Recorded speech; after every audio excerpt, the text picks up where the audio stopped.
Hello, everybody, and welcome to episode number 256 of the Board Game Barrage podcast. This is a very, very special episode because we are starting our 5-episode journey on the top 50 greatest board games of all time. It's that time of year again. Can it be a sojourn? Is a sojourn? No, a sojourn is not what I think it is. I thought a sojourn was just a fancy way of saying journey. Wait, isn't it? What is a sojourn? It's saying stay somewhere temporarily. And then the description mark references you. He had sojourned once in Egypt. Oh, I remember when I did that. So it's like is it just a fancy word for a vacation more than anything? No, Neilan. It's very important to use beautiful words whenever you can. Well, thank you for joining us. Especially for an episode as beautiful as this one's going to be. Exactly. Thank you for joining us on our sojourn and our glorious journey through the greatest games of all time. If you've not listened to these episodes before, we're going to be each using our own methods to rank our favorite games into a top 50 list for each of us, and we'll be going through them. This week, we'll be starting with our 50th to 41st favorite board games of all time. But I guess before we get into that, real quick, let's talk a little bit about how we ended up each doing this. So what does this process look like for you, Mark, when you're trying to rank your 50 favorite games? So I did this the same way that I've been doing it since the start, which is to go to PubMeeple, which is a website that allows you to do paired comparisons of a list of anything. And then after a number of comparisons, things get whittled down, and then it gives you an ordered list at the end. So that's the way I did it this time. And then after the list was spit out, I looked at it and sort of just nudged things up and down a little bit, given just how I felt about the output, about that final list. And that's basically what I went with in terms of the way I constructed the list. But Mark, correct me if I'm wrong, you do this with every game you've ever played. No, not anymore. I did that the first year, and that was a mistake. Okay. Because that first year I was trying to compare. You know what? It was such a scarring experience that I think I still have the number in my head. I think it was 736 games. And I paired them, and it literally took me like weeks of doing it here and there. I do like a 30 minutes here, 30 minutes there, and it took me forever. So the way I do it now is I look at every game that I've rated 7 or higher, plus any game that I played, because I usually don't rank games in terms of like assigning them a rating on BG until this list, and then I assign them. So anything I ranked as 7 or higher, and then anything brand new I played this year, that was the list, and then went from there. And this is like your Christmas, right? Like I love this. You're like, yeah. And even if no one listened to us, and really not that many people listened to us, you do it for yourself. 100%. I mean, unquestionably, I would do it for myself. As laborious and as painful as that ranking every single game I ever played was, part of me still wants to do that anyway. Yeah, this is like your important legacy. Together with your will, you just hand this down to your children. It's like, this is my definitive top 50 games at the time. This is what I will leave behind. Exactly. Yeah. Kellen, what does your process look like? So I think that it's been relatively consistent, which is that if I had to only have 50 board games, these would be them. I would say the modifier this year, and so that does come with some differences from like top 50 games. You know, for instance, I don't need 20 trick takers, and so I think about like slots in my collection, you know, worker placement games or really aggressive games or games for 2, etc., etc. And I would say the modifier this year has been trying to be more honest with myself. Honest about the games that are just not getting played, and to say that like if I'm not playing it, then it is not one of my top 50 games. And so there's a real drag or a real change to games that have this sort of legacy love for me, and I've been pulling them down on the list, and in many cases pulling them off the list, which makes me very sad. But they are gone, and we are here. Yeah, there's definitely been a little bit of that for me as well. I think that there are games, I think this has come up every year, this idea of like how you recognize legacy on these lists, but there are games that have just been sticking around year after year, which I know in my head I still love these games. These are still great games, but the reality is, like you said, if I'm not playing them year after year after year, they probably shouldn't be on this list. And, you know, there are some games that maybe are still sticking around a little bit, but for the most part, I've done the same thing. Like if it's just been a game that for whatever reason I haven't had the urge to play in a long time, even though I know I still love it, it's sliding down or off the list. I end up doing something similar to Mark, which is that I take the games from my previous year as well as the short list of games I had in the previous year, which ends up being about 100. I add to that every game I played last year. Well, that's not true. I add to that every game that I played last year that I think is likely to qualify, and then I just pub meeple those. But then I do a generous amount of moving things around. I really just use that as like the thinnest of bases, because so much of it just comes down to like feel ski of just like kind of what I was saying. Like, even though the way I evaluate the pub meeple thing is like, well, I would rather play this than this, but I haven't played in a long time, therefore I'm going to slide it down. Yeah, and to be clear, the bumping that I did do after the pub meeple list was output was based on the same criteria you guys are saying. Like, as much as I love a game and have fond memories of it, like if I'm not playing it, I just got to the point where I need to be moving them down. So that I did some of that for sure.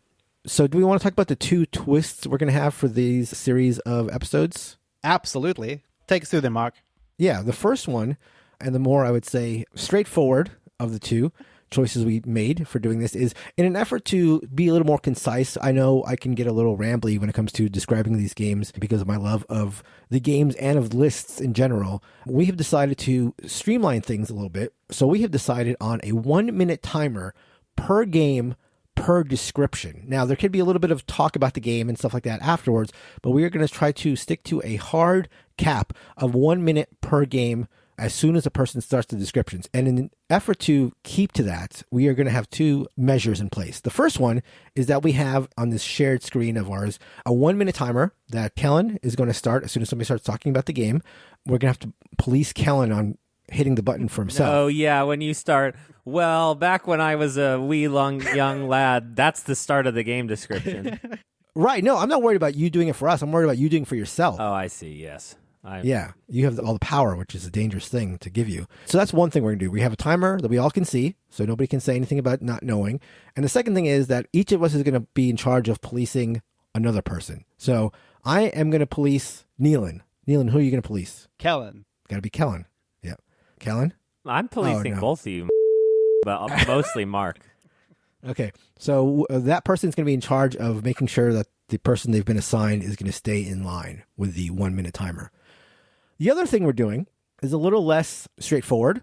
People have asked us over the years, on particularly zany episodes, whether or not we were drinking. I think the first Dice Tower West After Hours episode is a prime example of that. People are convinced that we were drinking on that episode, when in fact we weren't. We were just extremely, extremely tired, and so we got a little punchy there. But in an effort to give the people what they want, we are going to be doing some drinking for these episodes. So just a potential thing to look forward to as we do more and more episodes. We are going to be getting more and more, presumably, inebriated. So that is something to look forward to, at least for the listeners. I'm not so sure if it's going to be something to look forward to for us, because one thing you should know is that I know that there are a lot of podcasts that are like big connoisseurs of spirits and beer and wine and all that stuff.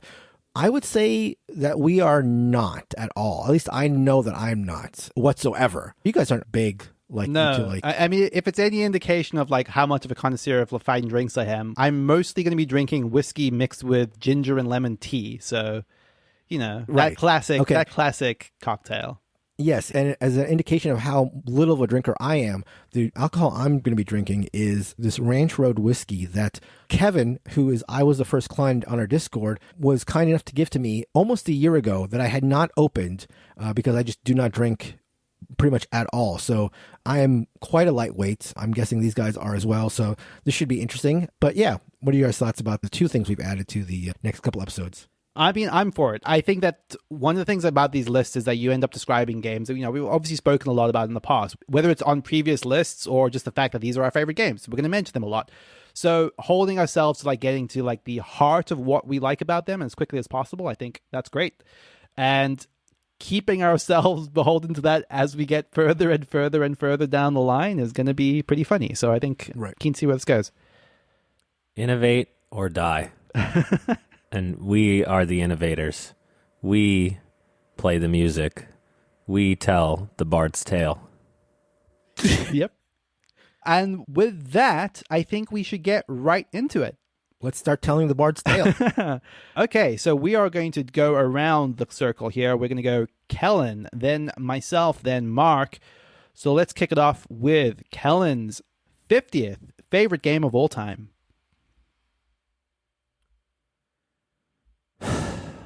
Here we go. If you are prepared, you should not fear. Fear is the mind killer. Fear is the little death that brings total obliteration. All right. There it is. My 50th favorite board game of all time is the one and only Smartphone Inc. This is a economic area control-esque game where you are investing in technologies with a theme that is to die for. And when I say to die for, people are dying in China making our phones. Wow, that's really morbid. This minute timer really freaked you out. I'm afraid. You can't talk right now. The game has a theme that is so unique. You're playing as an Apple or Android-esque mega conglomerate, investing all across the world in phones. It has a really neat focus on pricing. It allows you to set the price of your phones. Do you want to be a luxury phone manufacturer, or do you want to work for Google and sell Android phones to anyone that can afford to buy them? Really great, really clean, beautiful graphic design, and not as long as you might think. Smartphone Inc. Neilan, you completely fell on your face in terms of policing Kellen. What do you mean? 37 seconds in, you guys are both talking. This is off to a terrible start. I really like this game. I think it's a great addition to the list. Big fan of Smartphone. I think it does economic in a really streamlined, really easy to teach. I love the way that the different phases of the game are very clearly shown on top of the board. It's just a really, really smooth economic game that I've enjoyed every time I've played it. I remember our first time playing it, taught by the one and only Mr. Delicious at Dice Tower back in 2019, probably. He's kind of becoming the man, though, so now we can't, sort of build him up. We got to start tearing, you sort of punch up, as it were, so. It's a tear down phase. Yeah. Okay, sounds good. Not so delicious. Right. My 50th favorite game of all time is Archipelago. This is falling a little bit down, 13 spots. I had a small note in this, which is just last chance for semi-co-ops. And what I kind of mean by that is Archipelago represents a genre of game that I want to see thrive, that I want to see do well. And it's never been better encapsulated in my mind than Archipelago, where you're all playing this kind of Euro game, but at every point in time, the entire system is on the precipice of falling over the edge, and everyone loses, except someone who's potentially trying to bring down the entire archipelago. So it's a premise that gets used a lot. Semi-co-op, I feel, has been tried again and again and never quite hits for me. This has mostly fallen down just through what I kind of said at the beginning of the episode. I haven't played this in a very long time. I want to reinvigorate. Left. I want to reinvigorate my love for semi-co-op, and Archipelago is the last bastion for that. Wow, look at that. Maximizing the time usage. Nicely done. It just is such a shame, Neilan, for you this early to have such bad opinions. 50th best. It's Archipelago is a crown jewel of board gaming, and we'll have more to say at a future time, provided we can still say sentences 50 games from now.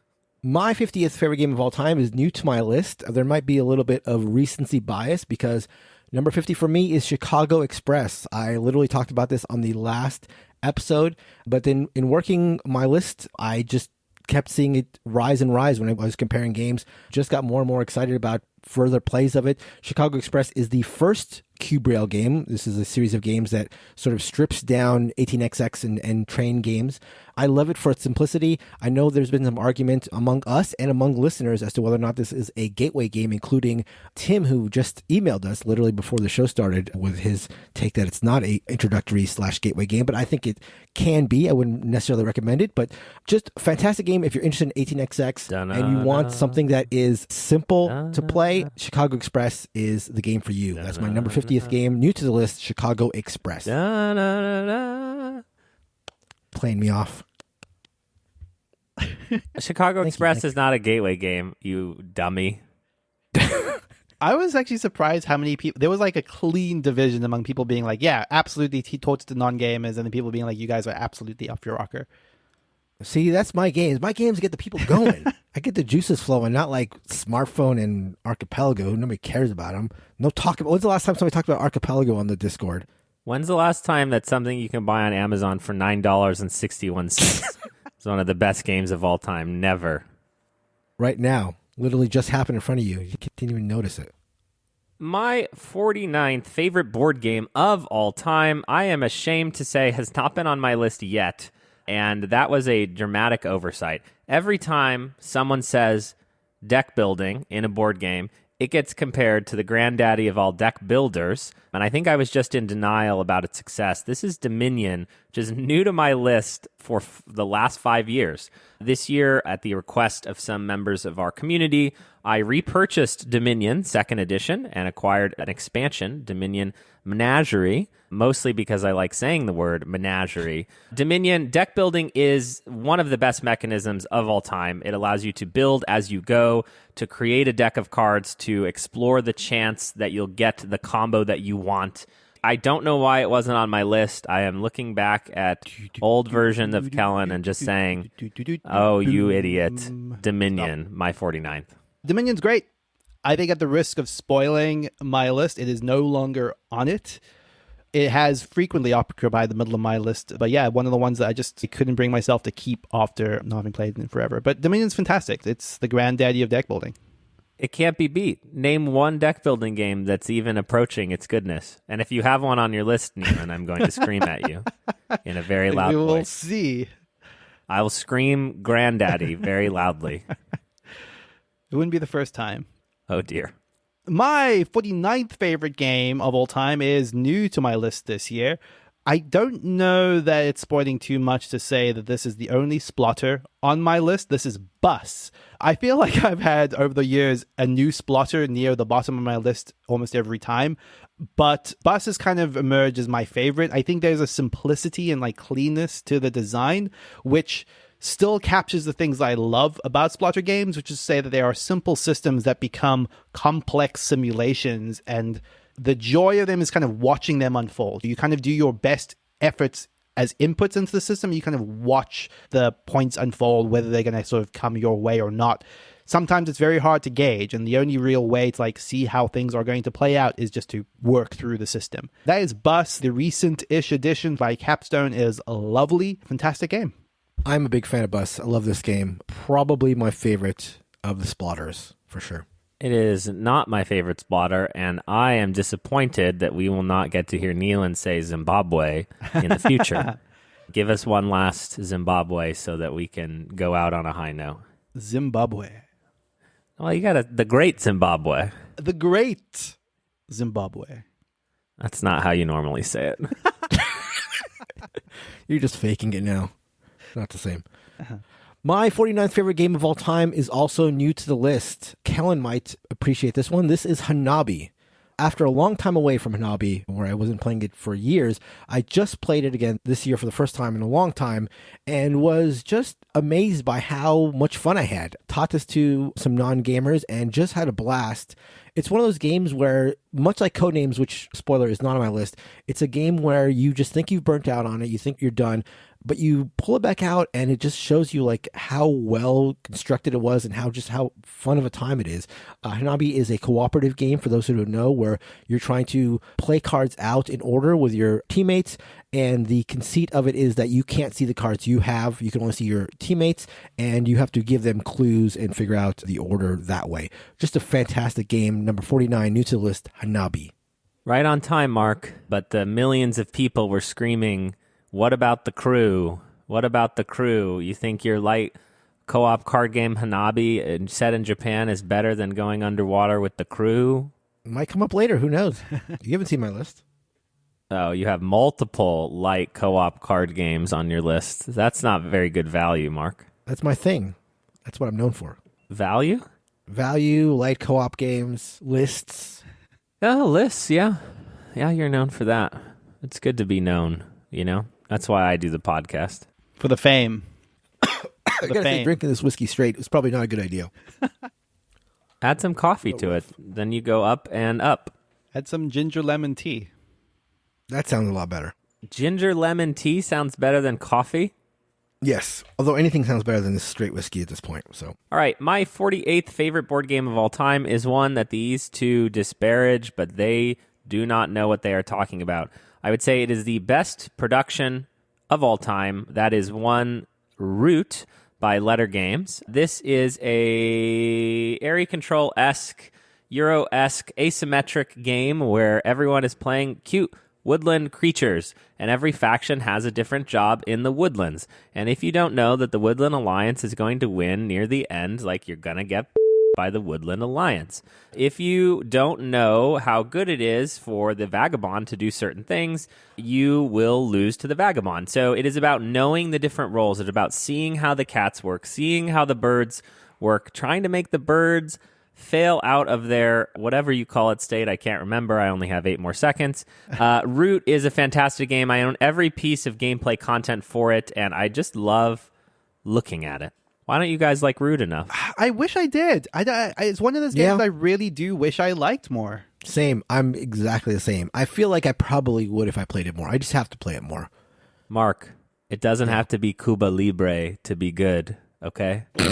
You'd say so. My 48th favorite game of all time is Imperium, The Contention. This is new to my list. I think longtime listeners will know that I've, for a long time, been trying to like capture some of the magic of something like a Magic the Gathering, a deck-based card combat dueling game, you know? And the thing that I've kind of gravitated towards in the past with stuff like Eternal Chronicles of the Throne is stuff where you open the box and you're ready to play. You don't have to deck construct. Imperium the Contention handles this by sort of having a bunch of distinct faction decks in the box, but this plays out over a board. You actually are moving ships around the solar system, attacking each other's bases, but it still works in a very similar sort of head-to-head where the cards that you're drawing and utilizing them effectively is what's going to get you to victory. It does asymmetry very well. The factions feel pretty distinct from each other. I am really, really enjoying exploring this and amped to like play a lot more of it. I was a big fan of Imperium the Contention. It was probably my favorite game that we played at Dice Tower West. I know Kellen had some issues with it, but I really, really enjoyed it. And I've played it again since then and really enjoyed that too. I was waiting for Mark to start the annual tradition of saying this was his 51st ranked game. And that it just could have made the list so that he can just agree with everything that we say. Yeah, I think that we have a distinct lack of sort of the beer and pretzels, silly, over-the-top, fighty games, despite saying that we love them. So, you know, I look forward to playing this more. No objections. My 48th favorite game of all time, Kellen just mentioned, Cuba Libre. This is my root killer.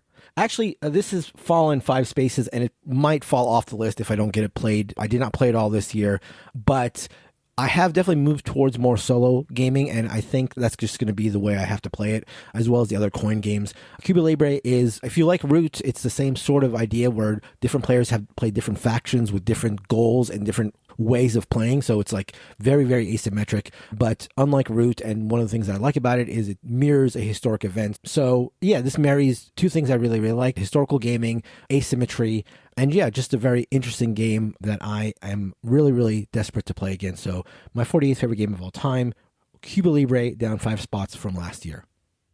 Do you expect that, like, if Neilan and I played this with you, that we would love it? I think there's a chance that you would love it, given you enjoy Root. I know people have said that the games are quite different. I don't know. I guess I haven't played Root enough to really sense that. I mean, in my limited plays of Root, it felt Cuba Libre to me, the asymmetry and the entirely different ways the different factions play. But I suspect that the historicity of it would not be a turn on to you the way it is to me. So I think you would like it. I don't know if you would love it. And then Neilan probably would just be okay with it, I would assume. Why not just read a textbook, Mark? I mean, the great thing is, like, after I play these games, that's what I want to do. I play these games and I instantly like go onto a reading / Wikipedia like rabbit hole, and I just really get into the history, which is something I just absolutely love. I totally love that about these kinds of games. I don't know what that says about you. It says all good stuff, everything good. I don't know. It's like after a joyous celebratory activity, and you're like, "Ooh, goody! This makes me want to go read a history book." Is that Kellen? Yeah. Those who don't know their history are doomed to repeat it. That's all I'm going to say. I mean, I've already done like 7 quotes, so you're going to have to keep up. But good one. My 47th favorite board game of all time, I am pained to say, has a BGA implementation called District Noir. And at no point should anyone say the words District Noir to me, because this is a Japanese card game. It's called Throne and Grail, and it is awesome.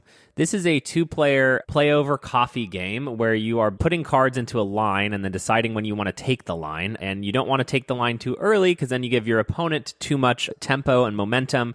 You're fighting over majorities of certain sets of cards, 5, 6, 7, 8. But there are also 3 Grails within the deck. And if at any time you get all 3 of those, you actually win the game. So it's, should I be building up my colors and numbers, or should I be trying to get those Grails?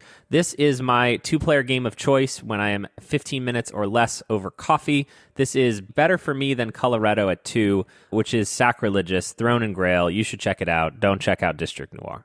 Don't do it. It's funny, I have at some point played this on BGA. I think it must have been the BGA, because I saw this in my list this year as a game I played. I don't remember anything about it. I need to revisit it. The way that you've spoken about it in the past makes me feel like I need to play more of it. Yeah, and I think BGA doesn't do it any favors because there's that Sure. tension of I put a card down and you're deciding, do I take the row or do I put a card down? Yeah. And there's like that back and forth. Like mechanically, right, it's solid and we could get there. But like it is hard though because I don't have this opportunity that often. Christina and I don't like make coffee and go, ooh, let's, play a board game. We kind of go, ooh, let's read history textbooks to each other. That's my kind of evening.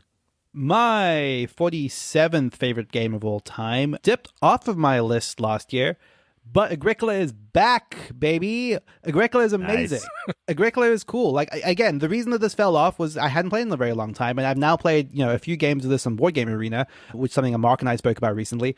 We've yet to play that game with each other, but Agricola is like the archetypical what I want from worker placement as a mechanic, which is to say that it's worker placement where every move feels brutal, where if someone takes a spot from you, it can really, really sting. It can really, really hurt. But regardless, there are multiple ways to build up your farm. You're going to be building fences, putting animals out, growing vegetables. Multiple ways that, depending on the cards you draft, that you can combo off in interesting ways to like get a very cool little farm going. Agricola is a classic, and I'm glad that it's sort of back in my life. I don't know if it will necessarily persist forever, but it's great. How dare you, Mark, try to contain Agricola in one 60-second segment?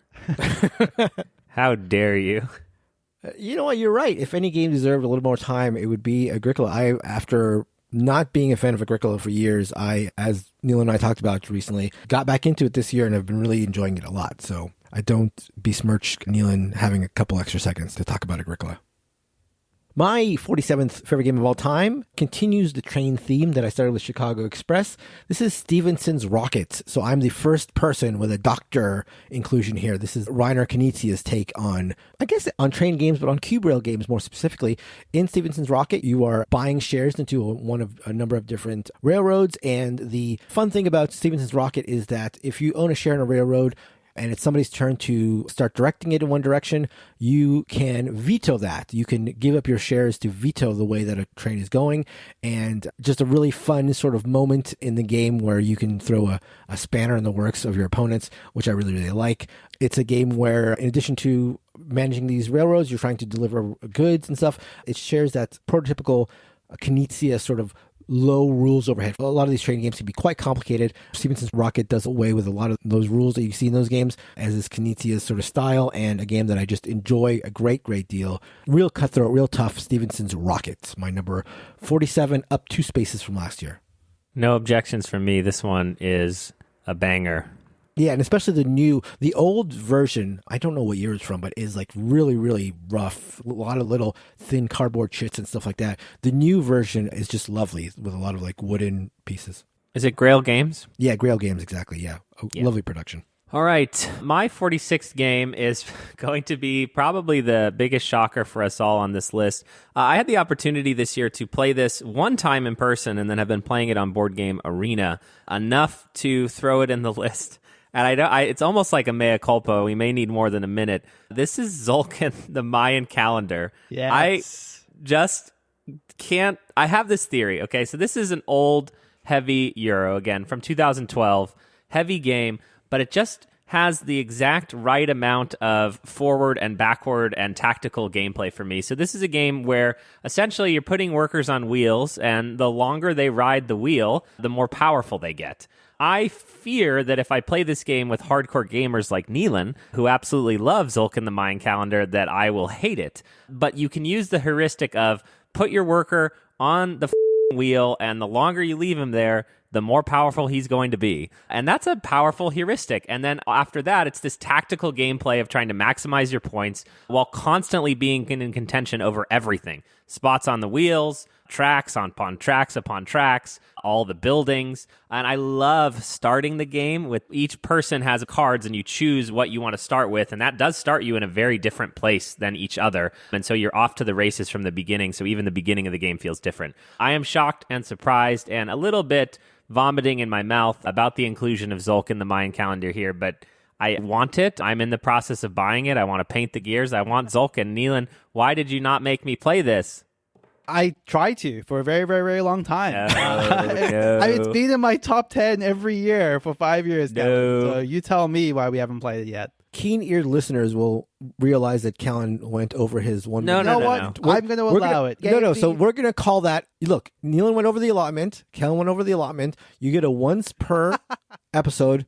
We're going to call it the Agricola exemption because it started with Agricola.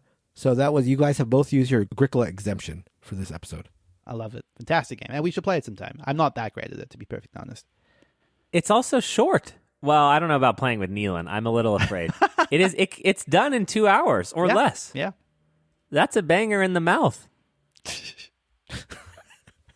As the saying goes. That is a saying. I played this on BGA once this year after not playing Tzolk'in for a couple of years, and just didn't, for whatever reason, hit for me. I wonder if this is a game that works a lot better in person. I mean, obviously there is the allure of the gears, but I don't know. It didn't really hit for me. I'll say what it is specifically is I don't think it works very well async, because for a game that requires this much forward planning, it's hard for me to keep the plan I had in my head between sessions. That's a good point. But yeah, that's a good point. My 46th favorite game of all time is also new to the list. This is Bear Raid. This kind of was a fun little surprise for me. Like, this was a game that Kellen, I remember, was raving about after his play of it and got me excited to check out and try. Ended up playing it and just having to get my own copy of it, because I think what it kind of has beneath the surface of what would otherwise be a dry stock trading game is a sort of simplicity to like the actions of it. There's not that much process. The way that the stock trading works is quite ingenious in that on every round you can see how the markets are going to dip, but what really influences that is how many cubes you are each collectively putting into a bag at the end of each round, and then you draw some of those cubes from the bag. So it's a player-driven, but with this anticipatory element that everyone can see at the beginning of every round. Other than that, it's just a simple question of shorting and buying stocks and making the most money by the end of the game. Lovely. Mark, have you had a chance to play this? It's quite good. No, I have not played this. A little bit of the secret sauce going with his stuff, for sure. It's a good one. Definitely sounds interesting. Sounds like sort of like QE in terms of like weird take on economic game. Although, like I said, I've never played it, don't know. Except an actual game, unlike QE. So that's the one sort of minor difference that you might note. Speaking of actual games, my 46th favorite game of all time has dropped. I think this is the biggest dropper, dropped 31 spots and barely hanging in there. It's 1846, The Race for the Midwest. This is an 18xx game, and I struggled with this because I haven't played this in a couple of years now, and I just thought to myself, like, does this deserve to still be on the list? And then I started looking back into it and looking over the rulebook again and just looking at it and just thinking, God, I do want to play this really badly. The problem is it takes so long. 1846 is an 18xx game, which are heavy economic games where you're controlling railroads and trying to get to different cities and become the most profitable railroad. 18xx games are heavy interaction games, which I really, really like. What makes 1846 different than other 18xx games is this is a good company 18xx game where you're incentivized to run good companies rather than to wheel and deal in the stock market. A game that I really like. I think I have some 18xx players out here, so I might just have to try to get this game played, but I really, really want to play this again. 1846, The Race for the Midwest. My 46th favorite game of all time. This is also designed by Tom Lehman.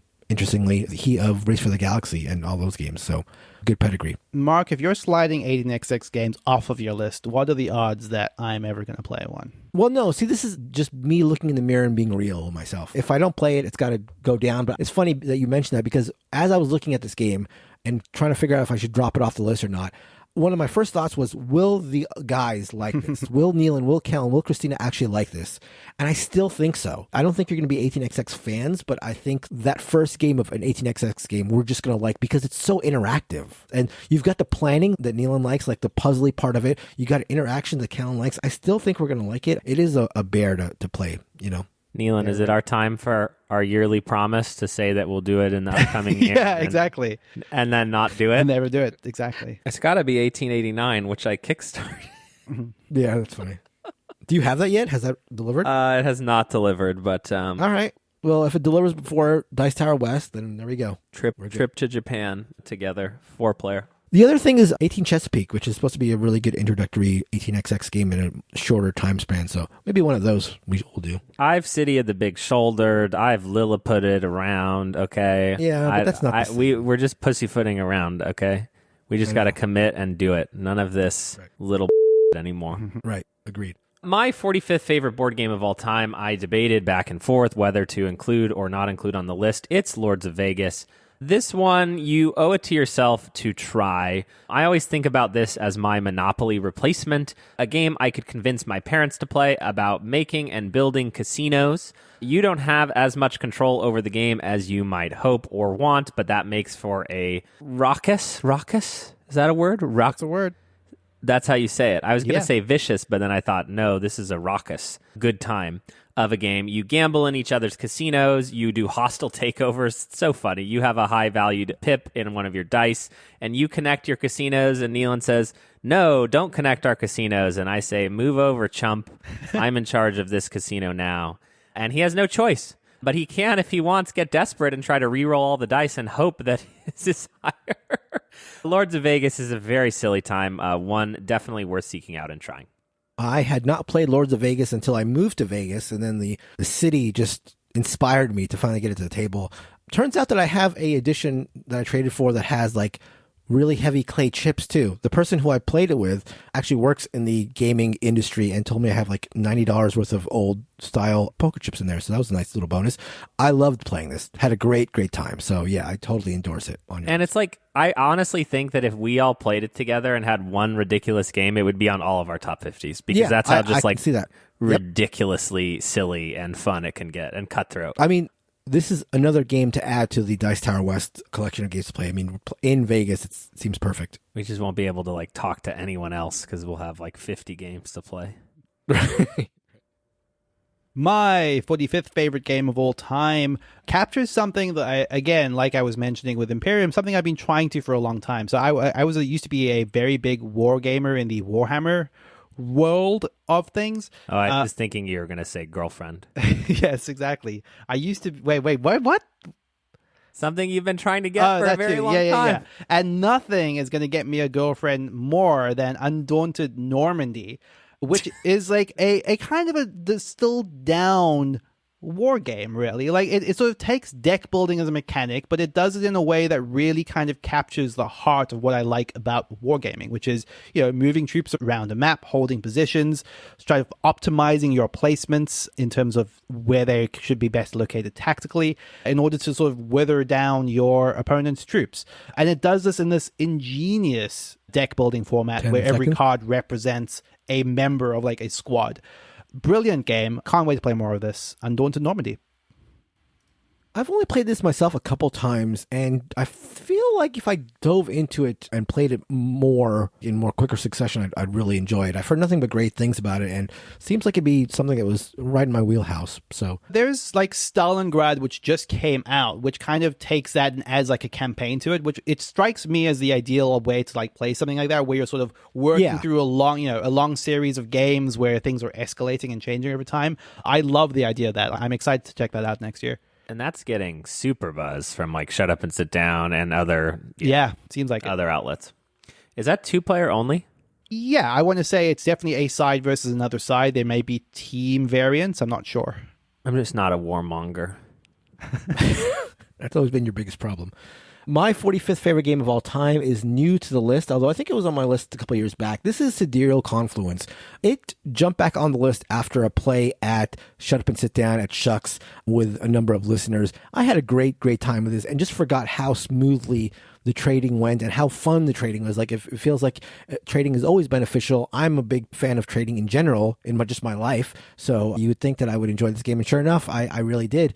For those who don't know, Sidereal Confluence is a game where each person plays a very asymmetric alien faction, and you are acquiring resources from other players by making trades that are usually mutually beneficial. It's not a game where you feel like you have to trick other players into making a deal that is going to be good for you and bad for them. Things are structured so that everybody really gains on most trades, and it's just trying to get the little like extra efficiencies that's going to put you over the top. Really loved it. Had a great time. And after so long having not played it, going back into it was just a blast. Sidereal Confluence, my 45th favorite game of all time, new to the list. I'm always surprised that this, in the years that this hasn't been on your list, that it wasn't. It's such a Mark game through and through. I don't think I've ever played a game of this where Mark was present that Mark did not end up winning, which I think speaks to like Mark's sort of just insane ability at this sort of like value trading. But to Mark's point, you never feel like done dirty by it. Like, you kind of always felt like you had a great time. Like, it's a game that requires you to talk to people. Sidereal's fantastic. Yeah, that's actually another really great aspect to it. It really encourages like table talk without the, I mean, I love interaction. I love like trash talking at the table, but this encourages table talk that is always, again, going to be, mutually beneficial. So you don't really feel like you have to like be mean to other players at all. So yeah.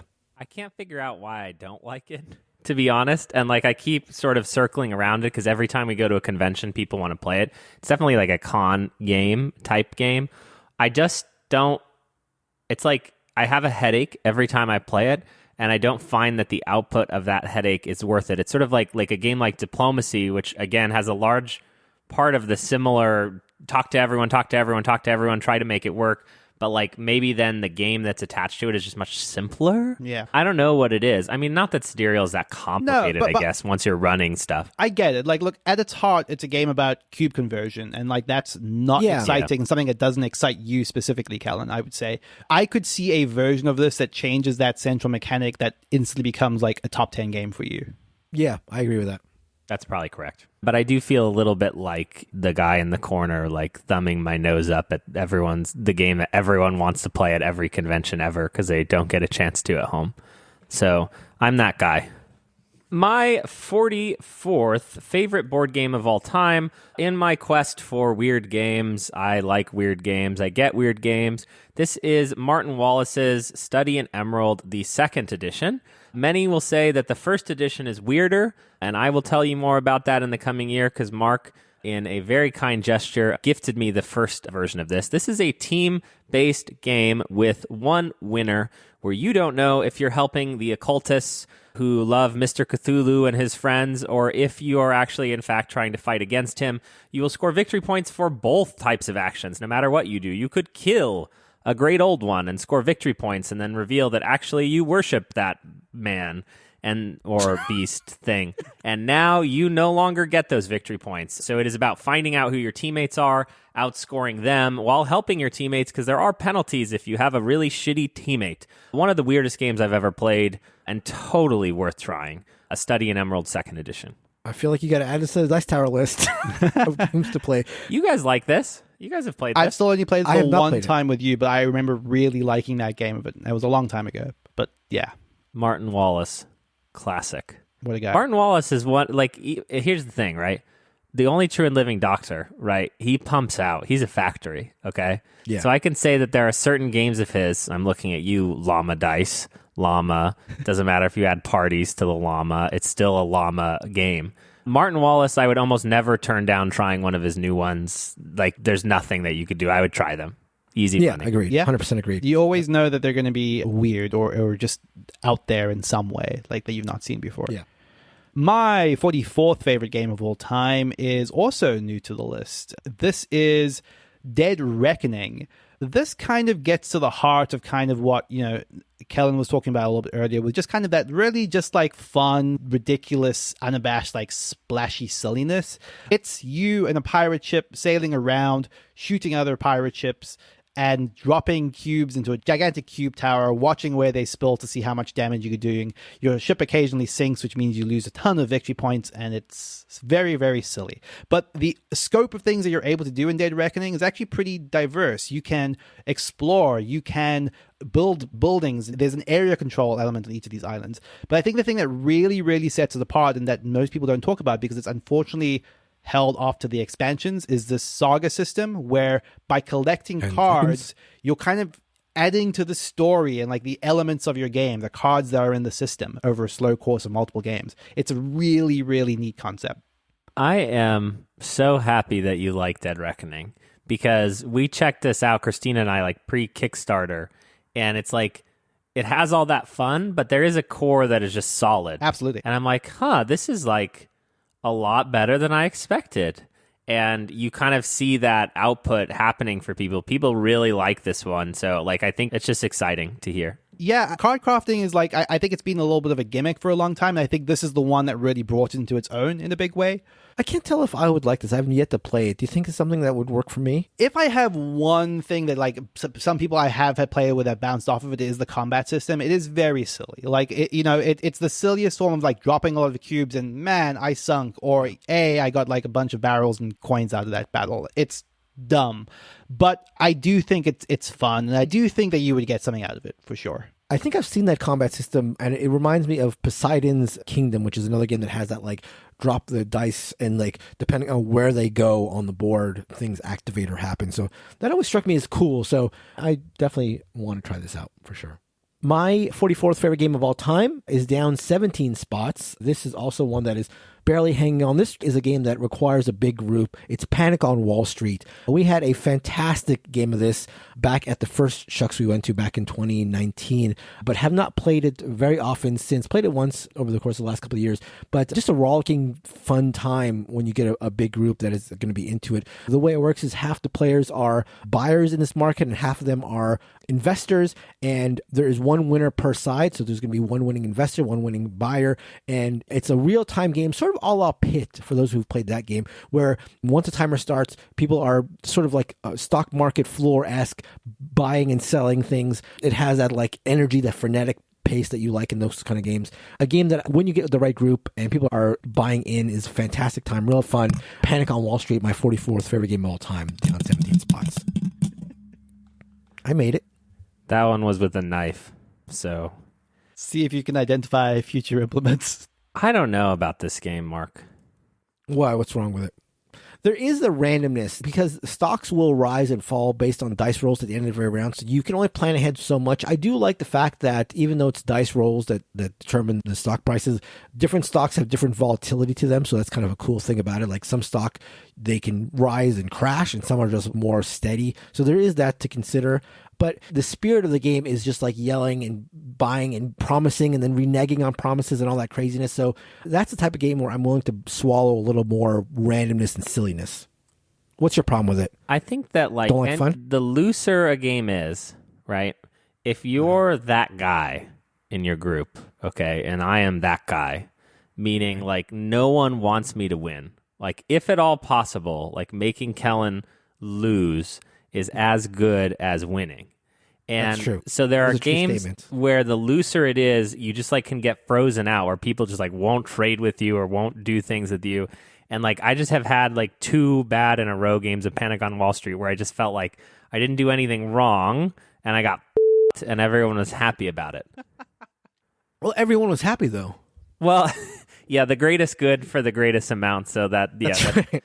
A joyous experience. Anyway, my 43rd favorite board game of all time is the largest loser, the biggest loser from my list from last year. This is the only true and living Dr. Reiner Knizia's game, Ingenious. I had a game of this year with a listener of the podcast, and it just didn't hit. It was just fine. And I have played different variants of this because there's a couple of different ones, Axios, that uses squares instead of hexagons. Reiner's like, oh, I can take every game idea I have and then just change the shape of the pieces and release it 7 times. I really, really like Ingenious. I think that if you're looking for Scrabble without the words, It is just a placement game. Scrabble without the words. That's a great pitch, Neilan. I mean, You're it's a great laughing. You wanna play description, that. but it's like I laugh because it's like, yeah, you've ruined Scrabble for me. Well done. Have you played Ingenious? I have. I do like Ingenious. And it's the twist. It's the twist. You only score your lowest color. So be careful, because if Mark can get rid of your reds and give you no more reds, you're never going to win Ingenious. A great game, but the biggest loser for me in the whole list. My 43rd favorite board game of all time. My 43rd favorite game of all time is slipped a little bit. This is Innovation. Innovation, I think, is a game that like fluctuates around my list like nobody's business. I think it's like up one year, it's down the next. And largely kind of revolves around like how my games of it that year have gone, which is not really fair to an Innovation. But it's one of those things where it's like equal parts just one of the most tense games that I've ever experienced playing. Like, of the games that I play asynchronous on BGA, nothing has me sort of hovering around my computer waiting for someone to take their turn to see what they're going to do like Innovation does. At the same time, though, the wild swings that are baked into the game can be very frustrating. And seeing like best laid plans fall apart because of what someone has not necessarily been building towards, but what next technology they play, and watching your whole infrastructure crumble as a result of that is funny, but it's aggravating. And I both love it and hate it for that. And that's Innovation. But you're still playing it. I'm still playing it. Over and over again. Yearly. Constantly. Think about that. Let that sit with you. Spoiler for me, Innovation has dropped off my list. It feels like to me, Innovation is the game that will go from me not liking until the point where I played enough that it goes from like a game that's okay for me. Although I totally appreciate how interesting it is, but I'm just so bad at it. And I feel like I'm running to a brick wall every time I play it. But I think once I grasp it, it'll go to like a top 20 game to me. Like I just don't grok it enough. I don't get the nuances enough, or I don't know the cards well enough that I really appreciate it. I can appreciate how interesting and how unique it is, but it just has not crossed that for me as much as I've tried to make it. But I don't know if I'm playing players that are too good or I'm too dumb or something, but it's just not working out so far. All right, we're going to clip that little section out and then come back in a few hours of Mark saying I'm too dumb, where we'll return to this discussion on My 43rd favorite game of all time is up 4 spots. This is another in the list of sort of sillier games that I had just had Panic on Wall Street. This is Dungeon Fighter. Dungeon Fighter is another sort of rollicking game. It's a game where you and teammates, this is a co-op game, are going through a dungeon, fighting minions and big bosses and equipping yourself. But the fun part is that the way that you fight these enemies is through dexterity. So you have a target in the center of your table, and in order to hit your opponents, you have to bounce a die on the table onto the target, and the closer you get to the bullseye, the more damage you do. In addition to that, depending on what the die face is that comes up, you may be able to activate special abilities. It's just a super, super silly game, super fun. I had some of the biggest stand-up moments of board gaming in my life playing this, where we needed to eliminate a monster, and the only way we could do it is to have a bullseye on this roll, and sure enough, that person did, and it was just like everybody screamed. Fun game, Dungeon Fighter, 43rd game, up 4 spots. Have you played Dungeon Fighter? I don't remember if you guys have played I played. I love Dungeon Fighter. It's fantastic. Okay. I've not played in a very, very long time. I've heard the new versions are quite good. I'm keen to check them out. Yeah, I just picked up the new versions in the Shucks Math Trade. I've yet to play those, but we're going to add those to the Dice Tower West game list. It's like dumb, but I respect it, Like me. Oh, I hadn't thought of that, but that's close.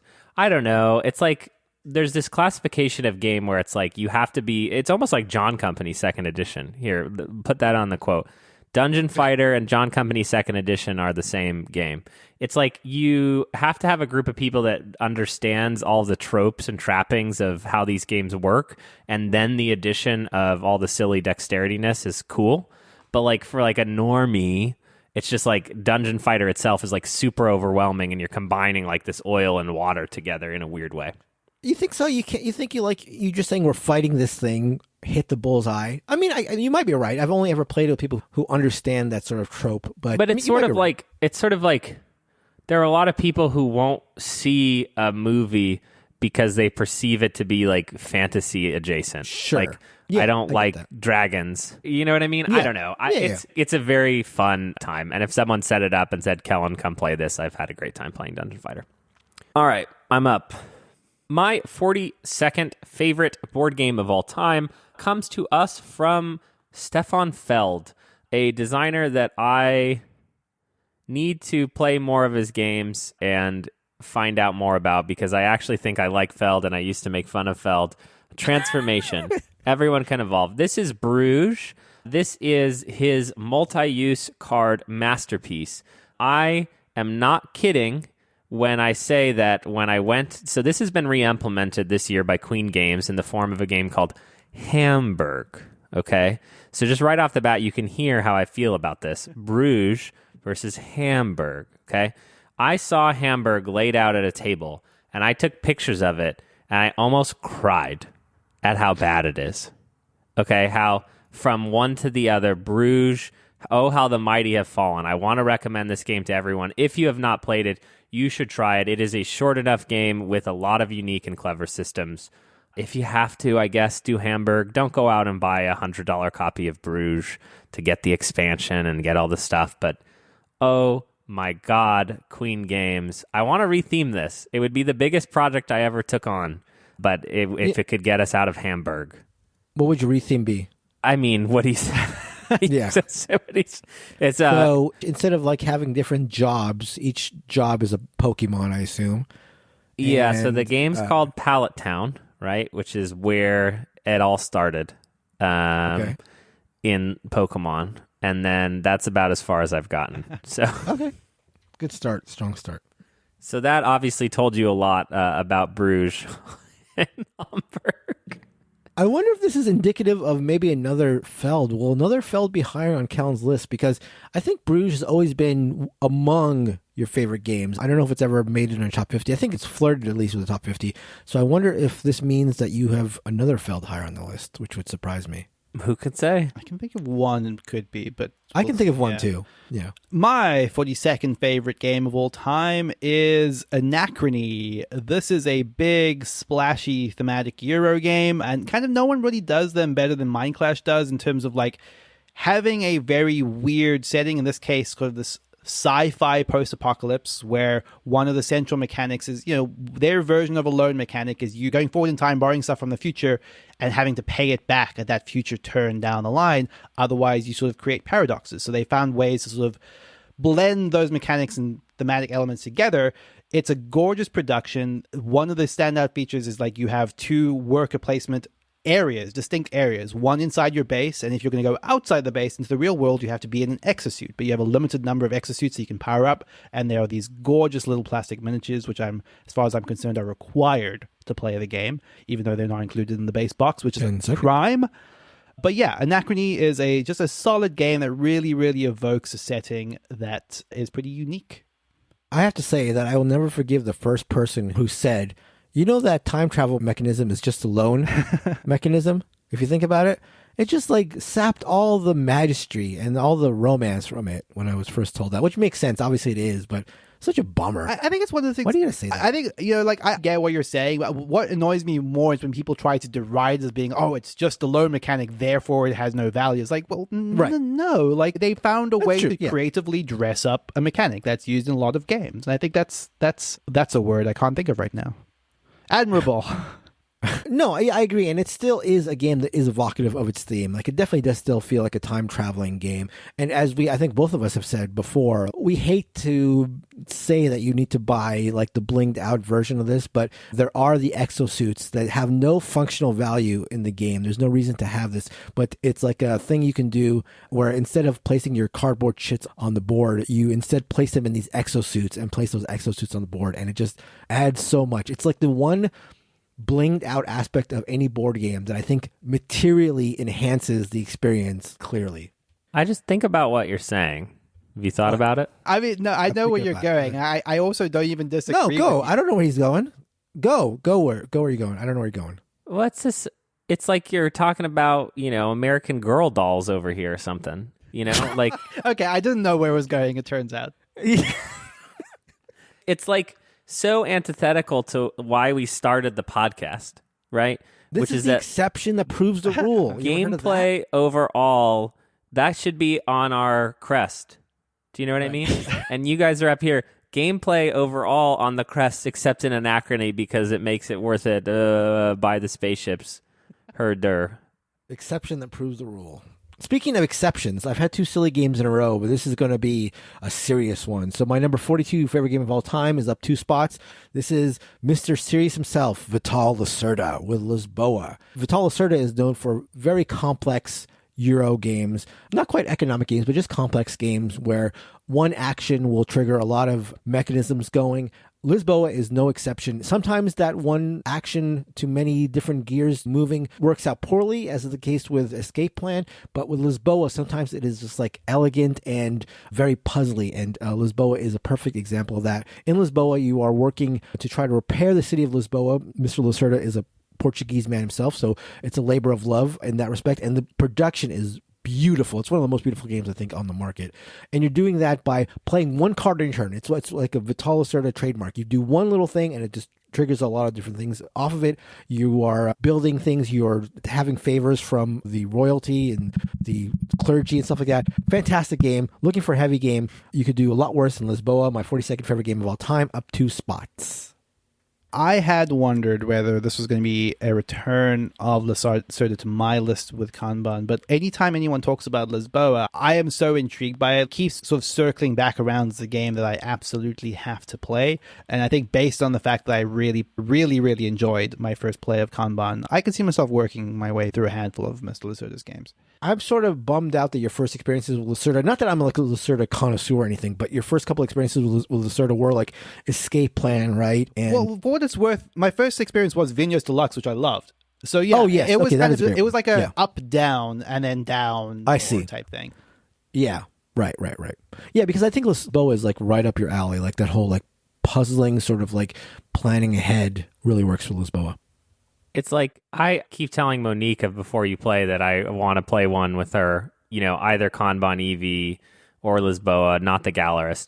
I think that like where my head nets out is that like 1 or 2 of these could be really cool to have on the heavier end, but like the fact that they're just making 1 or 2 of these per year and then the Lacerda heads are just buying all of them, by the time you've learned the rules for the latest one, you've forgotten all the rules for the 5 before that. Like, I just, on principle, I struggle. But again, there are people that this is just their thing. They're Lacerda. Right. They're Lacerda people. I prefer to be defined by other things in my life, but, those Lacerda people, I guess.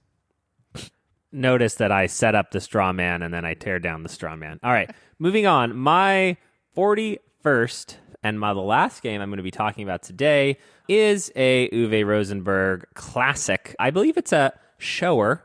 No, I believe it's a grower, not a shower, and that is Nusfjord.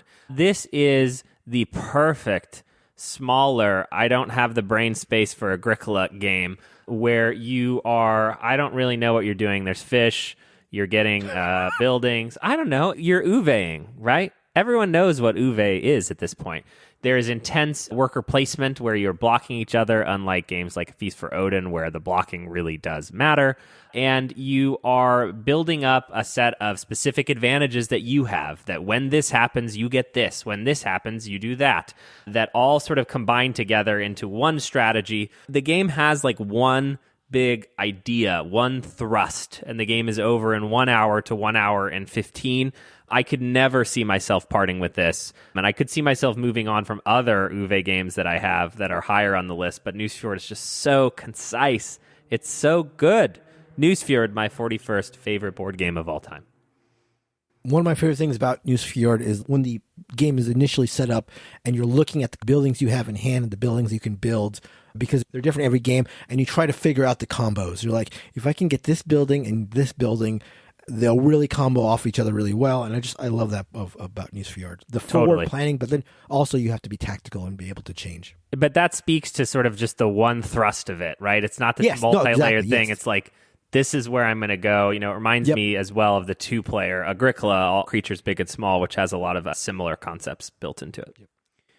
My 41st favorite game of all time is the first, probably a few appearances of the only true and living doctor, Dr. Rainer Knizia. This is Mille Fiori. This is new to my list, and I struggle to try to figure out where I want to place this, because I think it's good. I think it has issues, but I couldn't stop playing it this year. I just love this. It is a simple drafting mechanic where what you draft is going to determine where you're placing a marker onto one of, I think it's 5 or 6, maybe 7 different mini games, but they're all different versions of sort of area control-y type point grabbing, where, you know, occupying spaces before other players is vital, breaking combos from other players is vital. So there's a lot of interaction baked into all of these games, but the ways that you're able to accumulate points by playing each of these areas very well is so combo-rific. And what you're doing is you're bouncing off bonus actions to get a card, to play into a bonus action, to get a card, to get more points. And the potential for that is so huge, and it's so satisfying when you pull it off really well.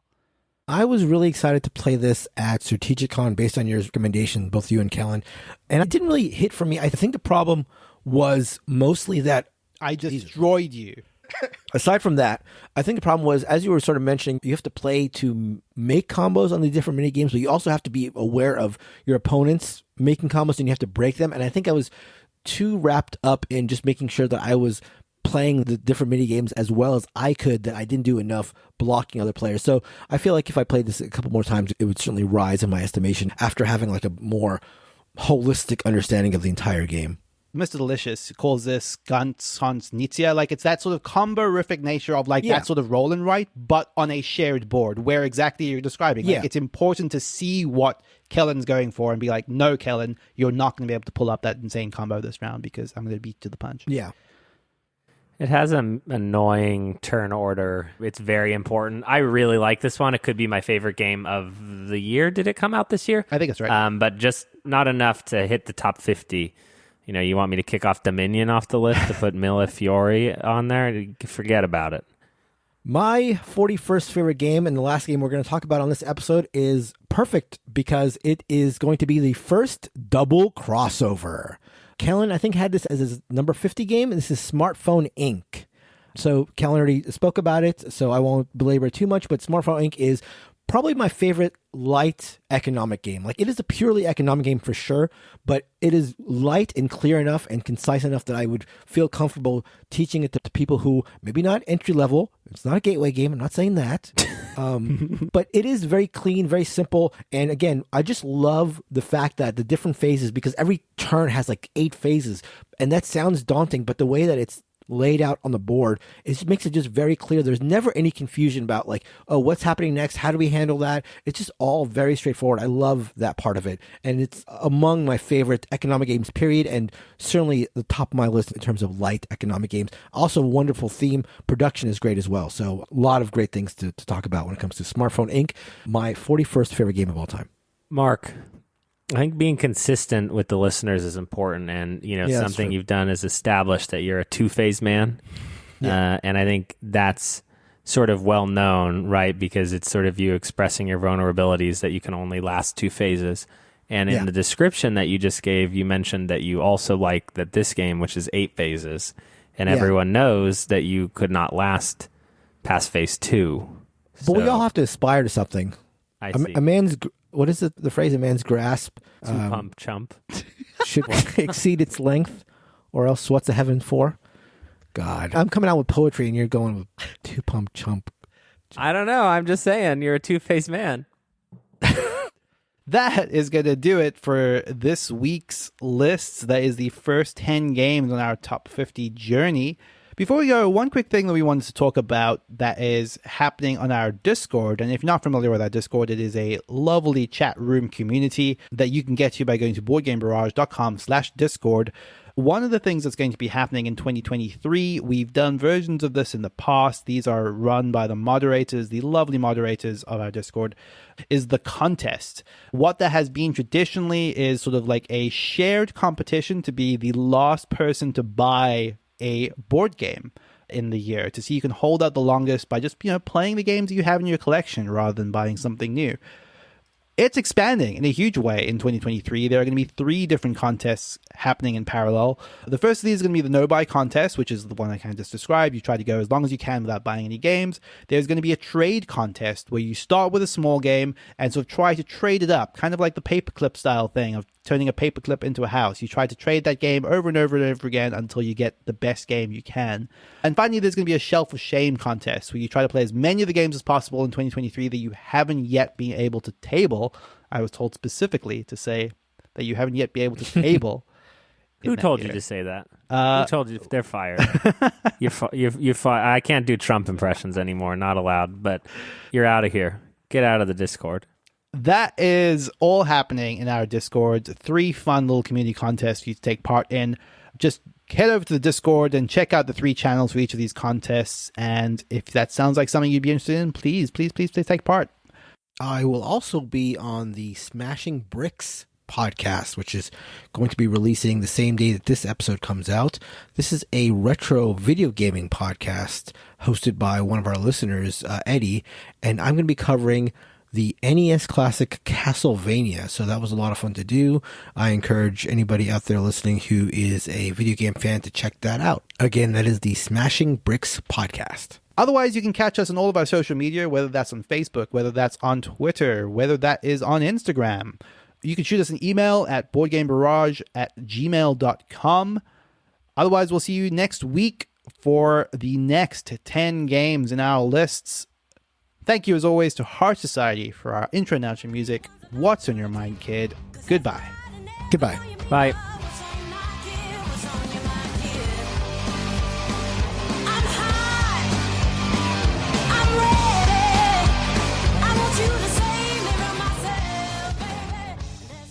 What are you drinking, Mark?